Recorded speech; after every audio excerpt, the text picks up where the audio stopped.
Hello, जय हिंद। तो हम लोग पिछले वीडियो में मंत्रिपरिषद को देख चुके थे। तो आज का जो टॉपिक चल रहा है वह है अटॉर्नी जनरल। ठीक है। तो पहले मैं बता देता हूँ, अपना इंट्रो देता हूँ। मैं एक एस्पिरेंट हूँ। और अगर आप लोग मुझसे जुड़े हुए हैं, अगर आप यूपीएससी देना चाहते हैं, बीपीएससी या यूपीपीसीएस, तो आप इस प्लेटफॉर्म से जुड़ सकते हैं। मैं आपको एक बेसिक आइडिया देता हूँ जिससे आपका बेसिक स्ट्रांग हो सके। तो ये मेरा चैनल है। ठीक है। इस चैनल का नाम है बेसिक ईडी। और इसके प्लेलिस्ट में आप जाइएगा और जा करके चेक कीजिएगा। यहाँ पॉलिटिक्स सेक्शन है, यहाँ पर जाइएगा। और यहाँ पर हम लोग कुछ बेसिक इंट्रोडक्शन दे चुके थे, जैसे राज्य सरकार संविधान क्या है ये सब। फिर यहाँ पर हम लोग दूसरा था संविधान की विशेषता, इसको देखे थे। फिर यहाँ पर संसदीय एवं अध्यादेश मतलब पार्लियामेंट्री सिस्टम एवं प्रेसिडेंटल सिस्टम, इसको देखे थे। राष्ट्रपति का जो चार भाग था उसको देख लिए थे। और लास्ट का हम लोग का टॉपिक था वो मंत्रिपरिषद था। तो ये सभी टॉपिक को हम लोग देख चुके थे। और आज का जो टॉपिक है वह है महान्यायवादी। और महान्यायवादी से एग्जाम में जितने भी पूछे आते हैं, जिस प्रकार से पूछे जाते हैं, अगर आप उसको पढ़ते हैं तो आपका वो 80% एक्यूरेसी के साथ आप वो कर सकते हैं। बस आपको मल्टीपल टाइम पढ़ना पड़ेगा। ठीक है। देखिए, यह है अटॉर्नी जनरल महान्यायवादी। इसकी नियुक्ति जो होती है किस प्रकार से होती है, तो यहाँ लिखा है कि महान्यायवादी की नियुक्ति है वो क्या होता है, राष्ट्रपति के द्वारा की जाती है। यह ऐसे व्यक्ति होते हैं जो सुप्रीम कोर्ट के न्यायाधीश बनने की योग्य हो। जिससे जो सुप्रीम कोर्ट है उसके न्यायाधीश बनने के जो योग्य होते हैं उन्हें क्या किया जाता है, वो महान्यायवादी बनाया जाता है। ये सरकार, एक तरह समझिए कि ये सरकार के वकील हैं। अब देखिए यहाँ लिखा है योग्यता। इनकी योग्यता क्या है कि महान्यायवादी बनने के लिए क्या होना चाहिए, पहला तो भारत का नागरिक होना चाहिए। दूसरा बात क्या है कि 5 वर्ष तक उस उच्च न्यायालय का न्यायाधीश रहा हो। जो उच्च न्यायालय होता है उसमें 5 वर्ष तक क्या हो, न्यायाधीश रहे हो। उसके बाद लिखा गया या 10 वर्ष तक उच्च न्यायालय के अधिवक्ता मतलब वकील, 10 वर्ष के लिए वकील को वो मतलब वकील क्या मतलब वो प्रैक्टिस किए हो वकील बन के 10 वर्ष के लिए उच्च न्यायालय के। लेकिन फिर क्या लिखा है, ये प्रख्यात वेता इसको उतना काम करने। ठीक है। देखिए, अब है कार्यकाल। कार्यकाल में आप बताइएगा कि इसका कार्यकाल जो है ये निश्चित कार्यकाल नहीं होता है, इनका कोई निश्चित कार्यकाल नहीं होता है। यह राष्ट्रपति के प्रसाद पद पर बना रहता है, ये राष्ट्रपति पर डिपेंड करता है। फिर परिश्रमिक। परिश्रमिक में लिखा गया है कि महान्यायवादी का परिश्रमिक जो है राष्ट्रपति द्वारा निर्धारित किए जाते हैं। अब महान्यायवादी के कार्य कौन कौन से हैं, तो इनके कार्य में लिखा है कि भारत सरकार को कानूनी सलाह देना। जितने भी कानूनी सलाह होते हैं उन्हें भारत सरकार का बताना कि क्या करना चाहिए। कानूनी सलाह जो होते हैं वो महान्यायवादी का कार्य में आते हैं। फिर लिखा गया है कि सरकार की ओर से सुप्रीम कोर्ट एवं अन्य न्यायालयों में उपस्थित होना। मान लीजिए कि सरकार के द्वारा कोई केस आता है और वो केस सुप्रीम कोर्ट में जाती है कि सरकार ने ये कदम उठाया जिसके चलते ये गलत हुआ है, तो महान्यायवादी क्या करते हैं, वो सुप्रीम कोर्ट में सरकार की ओर से उपस्थित होते हैं। फिर बताया गया है राष्ट्रपति द्वारा संदर्भित मामलों में कानूनी राय देना। राष्ट्रपति कोई कानूनी राय लेते हैं उसमें क्या करते हैं, राष्ट्रपति को मतलब मामलों में क्या करते हैं, राय देते हैं। फिर लिखा है सरकार के महत्वपूर्ण कानूनी मामलों को संभालना और मार्गदर्शन देना। अब देखिए, अब इसमें पूछ जो हमारा सिलेबस में बताया गया है, आप सिलेबस को देखिएगा तो सिलेबस में लिखा आता है कि सबसे तुलना किया जाता है। ठीक है। सिलेबस में तुलना इस प्रकार से कि अमेरिका, ब्रिटेन, इन देशों से तुलना किया जाता है कि हमारे यहाँ भारत के महान्यायवादी और अमेरिका और ब्रिटेन में किस प्रकार से होते हैं। तो वही तुलना बताया गया है कि अन्य देशों से करते हैं। तो अमेरिका में क्या है कि अमेरिका में अटॉर्नी जनरल है उसमें क्या सरकार का विधिक सलाहकार होने के साथ साथ मंत्री भी होते हैं अमेरिका में। और क्या लिखा गया है, वह डिपार्टमेंट ऑफ जस्टिस का प्रमुख होता है। लिखा गया उसके पास प्रशासनिक और कार्यकारी शक्तियां भी होती है।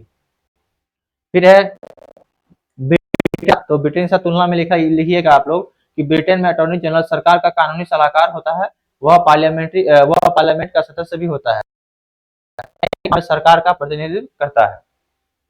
तुलना कीजिएगा अगर भारत से, तो तुलना में लिखा है कि भारत और ब्रिटेन में भूमिका काफी हद तक समान है। भारत और ब्रिटेन में भूमिका काफी हद तक समान है, लेकिन क्या है कि ब्रिटेन में उसका संसद से अधिक सीधा संबंध होता है।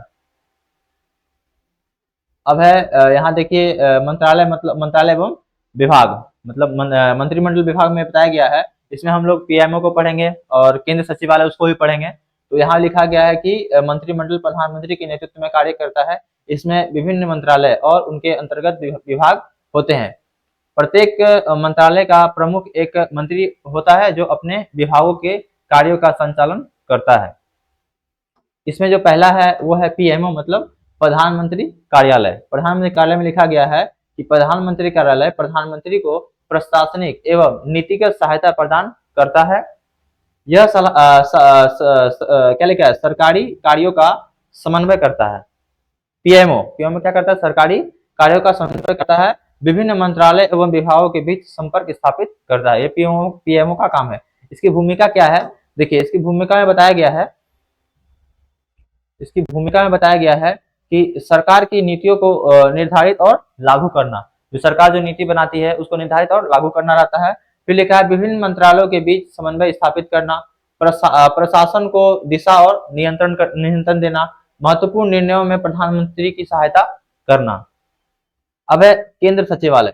देखिए ये जो आपको ऊपर बता रहा हूं ना, इसी में से जो स्टेटमेंट पूछा जाता है वो आपको घुमा फिरा के पूछा जाएगा। बस आपको जो पढ़ाया जा रहा है उसको आप मल्टीपल टाइम पढ़िएगा तो आपका स्टेटमेंट गलत नहीं होगा। आप स्टेटमेंट को ध्यान रखिएगा, बेसिक यही रहता है। अगर मान लीजिए जो एस्पिरेंट अपेयर होते हैं एग्जाम में, उनमें से जो सिलेबस के अकॉर्डिंग पढ़े हुए हैं, कुछ अपने समझ से पढ़े हुए हैं, अगर सिलेबस के अकॉर्डिंग सवाल आएगा तो वो इन्हीं में से आएगा, अलग कुछ नहीं पढ़ना रहता। मान लीजिए कि आप 10 किताब को खोलिएगा तो क्या भाषा का बस अलग अलग रहता है, लेकिन आपको पढ़ना सिर्फ यही रहेगा। अगर इससे पूछा जाएगा सवाल तो आप कर सकते हैं। बस आपको थोड़ा बेसिक समझ के साथ पढ़िएगा, कोई भी चीज पढ़िएगा समझ के साथ पढ़िएगा। फिर देखिए केंद्र सचिवालय, ये बताया गया है कि केंद्र सचिवालय भारत सरकार का नीति निर्माण एवं सचिव तंत्र है, जो मंत्रालय एवं विभागों को प्रशासनिक सहायता प्रदान करता है। यह सरकार का ब्रेन माना जाता है। ठीक है,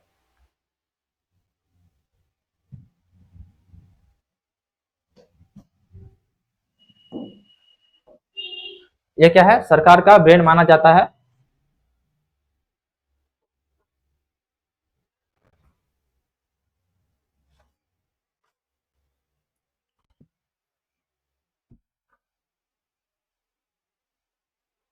अब इसकी भूमिका को देख लीजिए।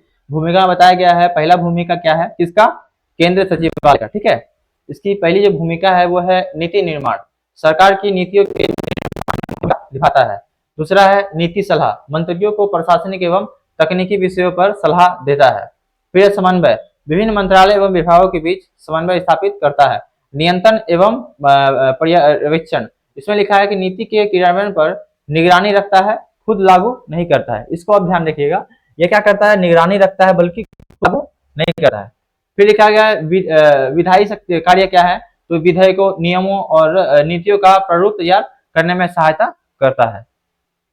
अब है प्रधानमंत्री के राष्ट्रपति के प्रति कर्तव्य। जो प्रधानमंत्री हैं राष्ट्रपति के प्रति क्या कर्तव्य है, उसमें पहला कर्तव्य लिखिए। ये जो बताया गया कर्तव्य आर्टिकल 78 में लिखा गया। ठीक है, पहला है कर्तव्य सूचना देना। प्रधानमंत्री का कर्तव्य है कि वह राष्ट्रपति को मंत्रिपरिषद के सभी निर्णयों और प्रशासनिक मामलों की जानकारी दे। दूसरा है सूचना उपलब्ध कराना, राष्ट्रपति द्वारा मांगी गई किसी भी जानकारी को प्रधानमंत्री प्रदान करेंगे। फिर लिखा गया है मामलों को मंत्रिपरिषद के समक्ष रखना, जो मामला होता है उसको मंत्रिपरिषद के समक्ष रखना। इसमें यदि राष्ट्रपति किसी विषय को मंत्रिपरिषद के समक्ष रखने को कहे तो प्रधानमंत्री उसे मंत्रिपरिषद के सामने प्रस्तुत करेगा। फिर प्रधानमंत्री एवं राष्ट्रपति के मध्य संबंध। ठीक है, अब ये संबंध में दो संबंध है, एक है संवैधानिक और एक है व्यवहारिक।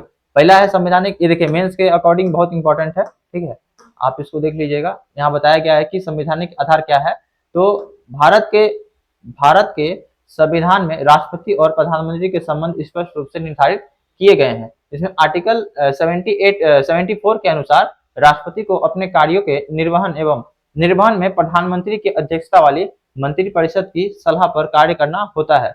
ये क्या है, ये 42वें और 44वें संशोधन के बाद यह सलाह बाध्यकारी हो गई है। पहले बाध्यकारी नहीं थे, लेकिन क्या है कि 42वें और 44वें संशोधन के बाद ये बाध्यकारी हो गई है। फिर है आर्टिकल 75 के तहत प्रधानमंत्री की नियुक्ति राष्ट्रपति द्वारा की जाती है और अन्य मंत्रियों की नियुक्ति प्रधानमंत्री की सलाह पर होती है। साथ ही मंत्रिपरिषद लोकसभा के प्रति सामूहिक रूप से उत्तरदायी होते हैं, जिससे क्या होता है कि प्रधानमंत्री की स्थिति मजबूत होती है। फिर आर्टिकल 78 प्रधानमंत्री पर यह दायित्व डालता है कि वह राष्ट्रपति को मंत्रिपरिषद के सभी निर्णयों, नीतियों और प्रशासनिक मामलों की जानकारी दे तथा राष्ट्रपति द्वारा मांगी गई सूचना का उपलब्ध कराए। जो सूचना मांगा जाता है उसको उपलब्ध कराना।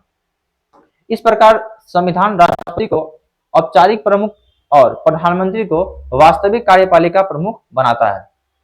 आपको पता होगा कि राष्ट्रपति क्या है, वे औपचारिक प्रमुख है और प्रधानमंत्री जो है वो क्या होता है, व्यवहारिक हमारे यहाँ होता है। अब है व्यवहारिक आधार में क्या है कि व्यवहार में राष्ट्रपति और प्रधानमंत्री के संबंध संविधान से भी अधिक राजनीतिक परिस्थितियों और परंपराओं पर निर्भर करते हैं। इसमें है पहला देखिए, सामान्य परिस्थितियों में राष्ट्रपति प्रधानमंत्री की सलाह का पालन करता है क्योंकि वास्तविक शक्तियां मंत्रिपरिषद के पास होती है। फिर एक प्रधानमंत्री सरकार का वास्तविक नेता होता है जो नीतियां बनाता है और प्रशासन चलाता है, जबकि राष्ट्रपति इन निर्णयों को औपचारिक स्वीकृति देता है। फिर दोनों के बीच संबंध परामर्श, ठीक है। अब देखिए यहाँ लिखा गया सहयोग और समन्वय आधारित होता है। दोनों के बीच किस प्रकार का है कि यहाँ पर क्या होता है, संबंध जो है परस्पर सहयोग और समन्वय आधारित होते हैं। अब लिखा है कुछ विशेष परिस्थितियों में राष्ट्रपति की भूमिका महत्वपूर्ण हो जाती है। जैसे लिखा है कि जब लोकसभा में स्पष्ट बहुमत ना हो, उस समय जो विशेष परिस्थितियां आती है उस समय राष्ट्रपति की क्या शक्तियां जो होती है वो क्या होती है, ज्यादा होती है, महत्वपूर्ण होती है। जैसे कि जब लोकसभा में स्पष्ट बहुमत ना हो कब, और दूसरा है कि प्रधानमंत्री की नियुक्ति या हटाने की स्थिति। तीसरा है मंत्रिपरिषद से पुनर्विचार के लिए सभा लौटाना। अब देखिए इन स्थितियों में राष्ट्रपति सीमित विवेकाधिकार, ठीक है, सीमित विवेकाधिकार का प्रयोग कर सकता है, लेकिन समन्वय वह संवैधानिक मर्यादा के भीतर ही कार्य करता है। अब देखिए यहाँ पर इसमें अगर मैंने कहा था कि ये मेंस के अकॉर्डिंग भी है, तो आप निष्कर्ष में लिख सकते हैं कि प्रधानमंत्री और राष्ट्रपति के बीच संबंध भारतीय संसदीय प्रणाली की मूल भावना को दर्शाते हैं, जहां राष्ट्रपति नाम मात्र का प्रमुख होता है और प्रधानमंत्री वास्तविक कार्यपालिका का केंद्र होता है। दोनों के बीच संतुलन, सहयोग और संवैधानिक मर्यादा शासन की स्थिरता सुनिश्चित करते हैं। देखिए ये रहा आज का जो टॉपिक था हम लोग का अटॉर्नी जनरल, उसमें से ये आप कर सकते हैं। इसमें हम लोग जो अटॉर्नी जनरल के साथ साथ क्या पढ़े थे, पीएमओ पढ़े थे और केंद्र सचिवालय उसको भी देखे थे। अगर इसमें से अगर पीटी में पूछा जाता है सवाल या मेन से पूछा जाता है तो आपको अब यहाँ से क्या कीजिएगा, बुक पढ़ने से पहले आप हमारा वीडियो देख लीजिएगा। चाहे आप बुक पढ़ चुके हैं, अगर आप इस वीडियो को उसके बाद देख रहे हैं तो आपका क्या हो जाएगा, रिवीजन हो जाएगा। तो फिर नेक्स्ट वीडियो में हम लोग प्रधानमंत्री के बारे में जानेंगे, ठीक है। तो नेक्स्ट वीडियो मैं आज ही अपलोड कर दूंगा। तो मिलते हैं नेक्स्ट वीडियो में फिर।